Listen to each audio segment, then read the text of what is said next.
Yesterday's anti-Israel protests on the Sydney Harbour Bridge was a national shame, a sign of moral decline. And you can judge it by this. This video of yesterday's march of an iconic symbol of our country has been run and celebrated on the Quds News network, which has been linked to the Hamas terrorist regime in Gaza. So here we have Hamas sympathisers celebrating. So I am not buying claims today by politicians like the New South Wales Labor Premier that this was just a protest by 90,000 people in a good cause. We appreciated that people were going to that demonstration for legitimate purposes and that they had a genuine desire to protest in those circumstances, and we were trying to find a way through. Legitimate purpose. Let's check who was there and what they said. At the start of the march, holding the big banner, were politicians like Labor MLC Stephen Lawrence, Federal Labor MP Ed Husic, former Labor Premier Bob Carr and Sydney Mayor Clover Moore. Now, Carr actually posted this photograph himself of all them standing in front of a big picture of Iran's supreme leader, Ayatollah Khamenei, who leads an Islamist fascist regime that has bombed Israel and funded terrorist groups like Hamas. Now, behind those guys and the Lord Mayor were masked people flying the jihadist flag that's used by terrorist groups like the Islamic State, and the green flag of Hamas, which started this war with Israel by slaughtering 1,200 Jews and kidnapping 151 of them, about 20 of whom are still kept alive in tunnels under Gaza. One protester held a sign likening Israel to the Nazi regime, while others chanted for the death of Israeli soldiers.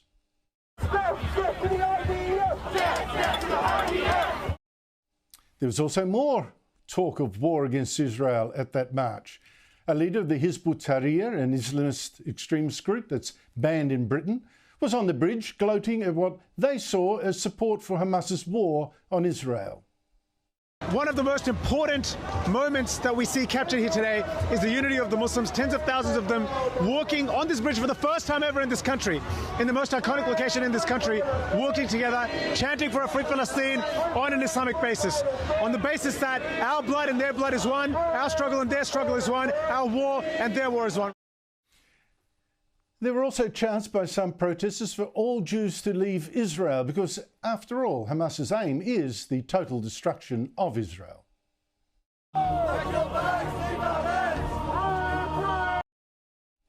So is all that what the New South Wales Premier meant by protesters having legitimate concerns?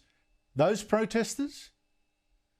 Now, most obviously, of course, these 90,000 people didn't give a damn that they were causing massive traffic problems for tens of thousands of other Australians by blocking a major transport link.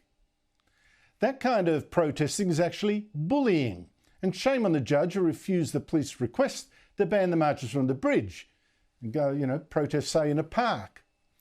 You've got to ask now how many other protesters can now block the bridge for their cause.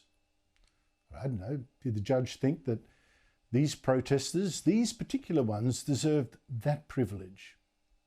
Now, some prominent pro-Palestine organisers, as Tasnim Samnak, actually wanted the Sydney Harbour Bridge for this protest because, she said, it's a symbol of Australian colonialism that needs to be torn down.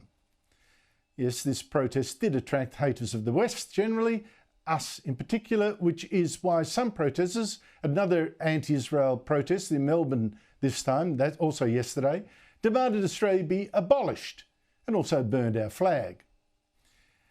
Now, of course, there were people at the protests who did, I guess, mean well, just wanted the war to stop, just wanted starvation in Gaza to stop. But again, I make 2 points.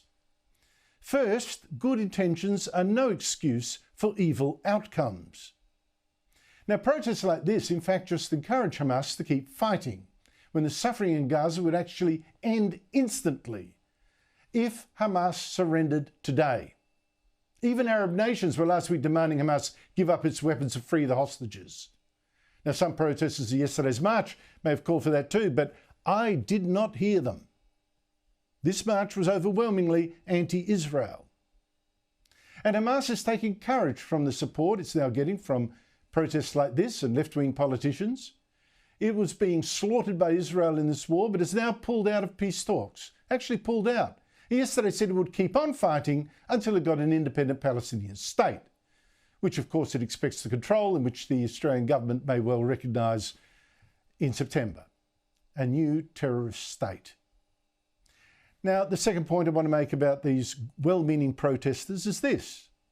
Why are they so keen to believe that the Jews are genocidal and deliberately starving 2 million Gazans to death?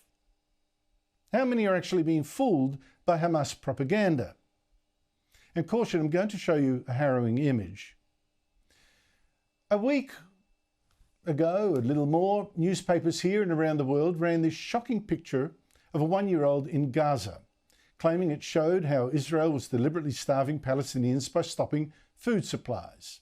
The Prime Minister himself was sucked in. That boy isn't challenging Israel's right to existence, and nor are the many who continue to suffer from the unavailability of food and water. Now, it's since turned out that another photo from that shoot of that boy that wasn't published shows the poor child with another boy believed to be his 3-year-old brother, who actually looks well fed. So you may well ask, why is one child skeletal and the other not? Well, as the New York Times was forced to admit, that 1-year-old had a pre-existing medical condition, in fact several, including apparently spina bifida. And again, there are curious details in stories of the supposed famine that Hamas promotes to demonise Israel. Here, for instance, is a recent photo from Gaza where journalists operate only with Hamas's permission. A photo of a man grieving over another, we're told, died of starvation. But how come the grieving man looks well fed? Did the dead man actually die of something else, like cancer? Who knows?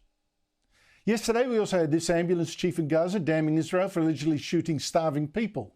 But he himself looks well fed too, as does this Palestinian in Gaza also ranting against Israel yesterday, as does this Gazan man complaining about the airdrops of food now being organised by the Israelis, saying real men would bring the food in by land. But there is one indisputable footage of deliberate starvation in Gaza. Thing is, it shows the starvation of this man, a Jewish musician who was kidnapped by Hamas. And a warning, the footage I'm about to show is distressing. This poor hostage was filmed just days ago, digging, he said, his own grave. In footage that his family wanted the world to see, the terrorists holding him still underground in Gaza claim this hostage is just being fed what they themselves have to eat, which is plainly false, because this still from that video of a terrorist holding out his arm to the hostage seems actually very beefy, nothing like the poor hostage's skinny arms. So no, Hamas is deliberately starving Jewish hostages to death, just like the Nazis did in Auschwitz. But who on the Harbour Bridge yesterday protested about that flagrant torturing of a Jew? But be clear, I'm certainly not denying there is hunger in pockets of Gaza. But I have to ask, did the protesters actually wonder whose fault that really was? Did anyone on the bridge ask themselves that question before marching in protest against Israel?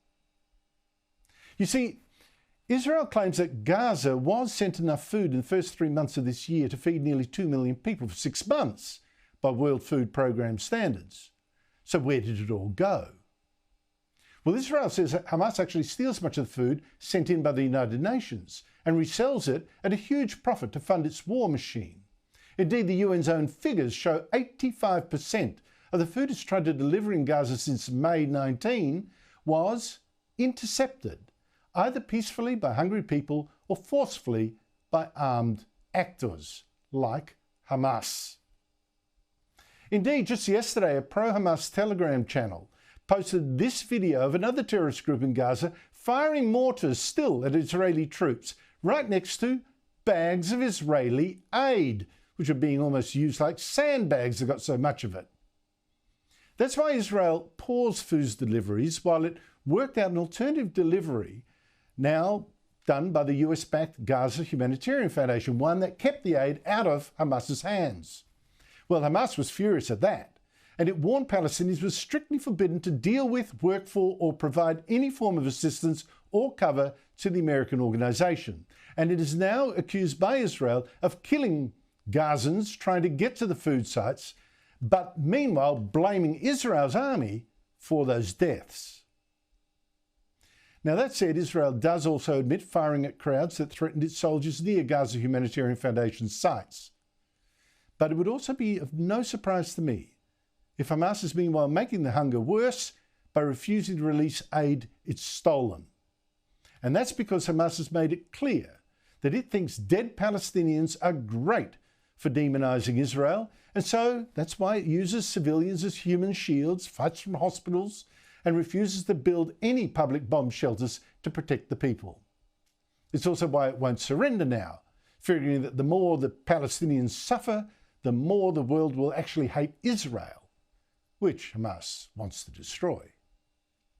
And this horrific propaganda works. Just look at yesterday's protests that just made Hamas so very happy.